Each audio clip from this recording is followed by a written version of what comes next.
महाराष्ट्र हे पुरोगामी राज्य समजलं जातं, मात्र अजूनही इथल्या महिला बुवाबाजीला बळी पडतात हे चिंताजनक आहे।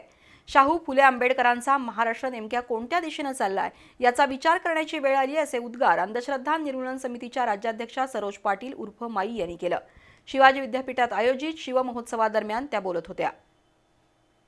शिवाजी विद्यापीठाच्या आजी माजी विद्यार्थी कृती समितीच्या वतीनं दरवर्षीप्रमाणे याही वर्षी विद्यापीठात शिवमहोत्सवाचं आयोजन केलंय।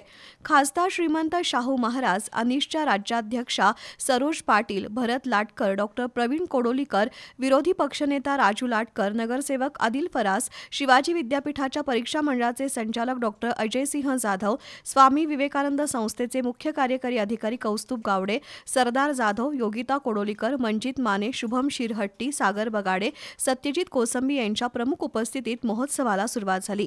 खासदार शाहू महाराज यांच्या हस्ते संजय पाटील यांना शिव जीवन गौरव पुरस्कार देण्यात आला। त्याचप्रमाणे राष्ट्र सेवा दलाचे भरत लाटकर, शासकीय कर्मचारी संघटनेचे अनिल लवेकर यांच्यासह 20 जणांचा सत्कार करण्यात आला।